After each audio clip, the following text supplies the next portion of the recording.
you end up getting your fingers in here, it's gonna be a really bad day, I'm telling you, watch. Ah!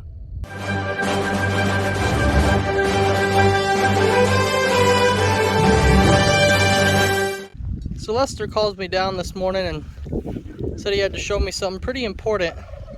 So he walks me over and he shows me this. This is not good. This was the scene of a goose getting caught by something, some sort of predator. Obviously, I don't know exactly what it was. Lester was showing me a video on his phone of this, which was a track, but at this point the pigs have walked over here, the goats have walked over here, you know, everyone has to come over and see what's going on. So now what we got to do is I got to get my traps. I'm going to come out here, I'm going to put up a game camera, and I'm also going to put out my traps. We're going to see if we can't figure out what's going on here, because, you know, once they know that, hey, these things are easy target, and then they start finding ducks, and every night they will come back and get another one. So here we got our traps. I got everything ready. All you need is some traps, a sifter, and a hammer, and then I got some bait at home that we'll be using. But I'll show you where I'm gonna set these traps. I'm gonna have to come over here, kind of back by this gate. Set one maybe by this tree here if the roots aren't too bad. So the key for a trap is there has to be one entry and one entry only to get to the bait. And I'll kind of show you all that. So I'm gonna get my stuff together and we'll get these things set.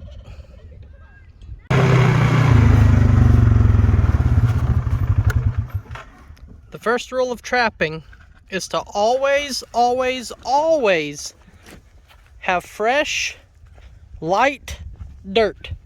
So we've been getting a lot of rain around here recently, so I know if I go dig a hole and try to get dirt out of it, it's all gonna be weighed down and muddy. So luckily we have this hill over here that will retain a lot of really good sand. So that's what I'm gonna use. All right, so this is obviously the target zone. This is right where the attack happened. So I don't want to branch out too far away from this location with the traps. So I think I'm going to put one right here at the base of this tree. I was looking at this tree, but there's a ant pile there. And no matter what the situation is, you don't want to trap an animal next to a ant pile and have ants just tearing them up. I'm not worried about the trap hurting. The traps don't hurt. The traps... There's a big misconception. You know, let me grab one of these traps and we're going to talk about a big misconception with them and how people feel about them. So check this out. This is a steel foothold trap, okay? So these were passed down to me from my dad, some of them from Lester, and those come from Pop as well. So I've always been into predator trapping. Well, the big misconception is that these things will break animals' legs and hurt them or snap their leg right off. Look, if they're going to snap their leg off, how would you trap them? That doesn't even make any sense. That doesn't make any sense at all. Well, I was getting ready to set a trap at the base of this tree, but then there's another ant pile. I think there's an ant pile at every single one of these trees. That makes it a lot harder. All right, after a lot of searching and looking for spots to put these traps at, there's ant piles next to every single tree. Honestly, next to every single tree, there's an ant pile. So I can't really use those for setting traps. So what I'm gonna do, this is a different kind of set. It's called a drop down. I'm gonna set it here just along the fence line. Don't worry, none of the goats or anything are even gonna be interested in the bait anyway, but just in case, trap's gonna be back about right here in this area, and there's no way a goat can stick his head in there and all the way down to the, I mean, it's just not gonna happen. So the first thing you gotta do when you're setting a trap, we know that our hole is gonna be dug straight up right here. The hole's gonna go straight back into the ground at an angle about like that. So then 10 to 12 inches in front of that is where your trap needs to be. Well, probably for a dog, like a coyote or something, it probably needs to be back probably even 15 inches, because they will kind of step and lean their head forward to eat them, and they step really carefully, and they're always aware of where they're going. So the first thing you got to do is dig out your trap bed, and you're just going to use the claw of your hammer and just dig out a spot for your trap.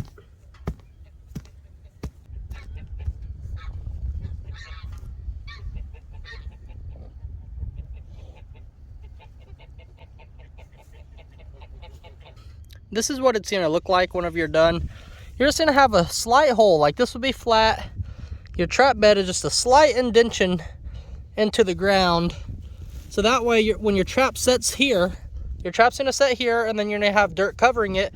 This will become flat again, or it might have a slight dip down in it. That's why it's called a step down set. And then if you look up, you have the hole. They go straight into the ground, just like at that 45-degree angle I was talking about. So the reason for this, so the hole, you don't want the hole too big in diameter, because then the predator could just walk up, put his nose in there, grab it, and be gone. You want them to have to spend as much time as possible right here stepping around this. Stepping around right here where this trap's gonna be, because the longer that they're here, the higher their chances are of making that one wrong step. Think about it. Think about this. Out of all of this, you have to get an animal to step on a 2-inch diameter trigger to catch him. Everything that you do in trapping has to be very precise and done with purpose. So you can see the hole is kind of set directly on the left side of this bed too. That's because animals walk on 4 legs. And if they're going to grab something, they're not going to put their feet right in the middle of it and then try to bend down in between that. They're going to come off to the side, put their foot, and then go straight in at that hole at that angle, and that's how you're going to catch them. So now I'm going to take a little bit of this dirt and sift it over the hole, and this is just going to give us a soft covering, or a soft padding, for us to set our trap and bed it down into. You see how my fingers can make an indentation? Well, that trap is going to make its own indentation and sit down in here perfectly and not move at all. Okay, now it's time to get this trap bedded down into its bed here. See, it has a super long chain, and also it swivels. Okay, it swivels, so when an animal's caught in it and he's trying to pull, he won't get all tangled. He'll have room to move. You know, he's not just going to be confined to one small spot. So when you set these traps, it has 2 ears on it that you're going to pull back, and then these jaws will flatten out. You hook this trigger right over the top, and then you're going to push this up, and then you'll be fully set to go. Let me go ahead and do that. I can do it with my hands. Whenever I was smaller, I used to have to stand on these little ears with my feet to get them to go out. Now I can just do it with my hands. Just like that. Fold this over. And boom, you're set and ready to go. Now I'm going to get it bedded down in here. So what you want to do is be very careful not to stick your fingers in there, because if you do, you're going to have a really bad day. If you end up getting your fingers in here, it's going to be a really bad day, I'm telling you. Watch. Ah! I'm just playing. See, it doesn't hurt. That's what I'm trying to show you. It does not hurt. This is made. Look how my hands all... It didn't give me the cleanest catch neither, okay? It got my fingertips and everything. So, it doesn't hurt. It just simply holds you here. So the way it holds you, well, let me get my hand out of here and put it in here the right way. Now I got to use my knee. Now, okay, you know what? I might officially be stuck. Okay, so really, whenever it catches you, what it's going to do is it's going to grab below your knuckles. Okay, so like the paw, that's going to grab the pad of whatever animal it's going to catch. And all it does is just not allow you to pull your knuckles past it, or for them it's going to be their pad. So there we go. Now we see it's not a big deal. I got a line. That's from just where it was holding me. It's not a big deal. All right, I really do got to get this thing set now. So whenever you put down the chain or the stake, you want to put it right underneath where your trap's actually going to go. So you can push it by hand as far as you can. Then after that, just get your hammer, start going. All right, that baby right there, not going anywhere.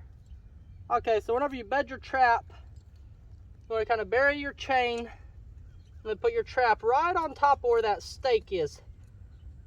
That way, if an animal comes in here and he's stepping on the sides, you know, all around your trap or stepping on the edge, it's not going to move. And then he's not going to feel that stake sticking up or the chain under there and get spooked and run off.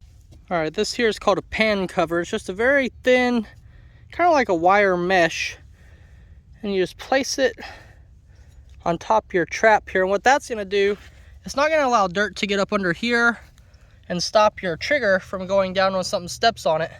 So this is where I was talking about. We need this really good dry dirt. I'm going to take my sifter here, start putting some dirt in. Now this step is very important. You always, whenever you're setting a trap, you always want to have an ostrich help you out. It's not very good to set traps without an ostrich to guide you every step of the way. Isn't that right, Wanda? Can I please have a little bit of space? I'm trying to concentrate. But anyway, this is what that good dirt's for. So I'll start kind of sifting it on top. And it's going to kind of mound. It's going to make a mound, and I'm going to show you what we're going to do to fix that as well. So you can see how the bed has a big mound right here. Right there where I just drew with my finger.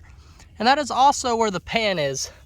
So the pan is that little trigger, and you want it to be the lowest point of your entire setup here. And the reason for that is because, believe it or not, in the wild, animals will step where other animals have stepped because they know for a fact that it's safe. You know, if they step there and nothing happened to them, you know, odds are that they can step there too. So what I'm going to do is kind of dig this out a little bit. You can see straight through there the mesh, and the pan is right on the other side of that. So now we have a good hole here. So whenever I cover it, now this will be the lowest point, and that's where they're going to step. All right, we got it all covered up. Looks good. Got our dirt hole. So what I'm going to do now is I'm going to take these pine branches here. So in the beginning, I said the most important thing about setting a trap. Ow, Wanda, I'm trying to do something here. I'm trying to, Wanda, please stop. You're going to mess up my whole trap set. I never realized how hard it is to do stuff with y'all always messing with me. Seriously. So it's important that you only have one entry point to get to this hole. So obviously the fence is going to provide a backing. This is going to stop something from just walking over here and grabbing the bait. And then I have one more that I'm going to bring and put on this side. So what this is now doing is this is making the animal have to come in and work. It has to work for this bait that I'm going to put in the hole. It can't just walk up and snatch it anymore. And then another thing is, whenever I do put the bait, I got to run home and get the bait. I'm going to take a little wad of grass just like this, and I'm going to place it in front of that hole. So now, not only is the predator going to have to walk in, work through this stuff, he's going to have to dig in there and get this grass out, okay? And then he's going to have to move the grass, work his way back in there, and then try to work to get to the bait that's all the way down at the bottom of that deep hole. So we are forcing them to put their foot exactly, well, we were forcing them to put their foot exactly where we need it. And now Wanda's here. Wanda, please don't mess up my hole. I've been working hard on this. This is a lot of work setting traps. Please go away, Wanda. Thank you. All right, the trap's done. Everything's set up. The game camera's put up. I did have some pine limbs here, but well, those didn't last too long. The goats came over here and ripped them out of the ground and started eating them. But I got the hole all baited, so that's the hole. But I got the grass tuft down in there, so it's gonna put a lot of work for them to get to the bait. And hopefully this works, and we'll see in the morning. We got to keep these babies safe, no matter what. Like and subscribe. Bye, guys. Have a great day.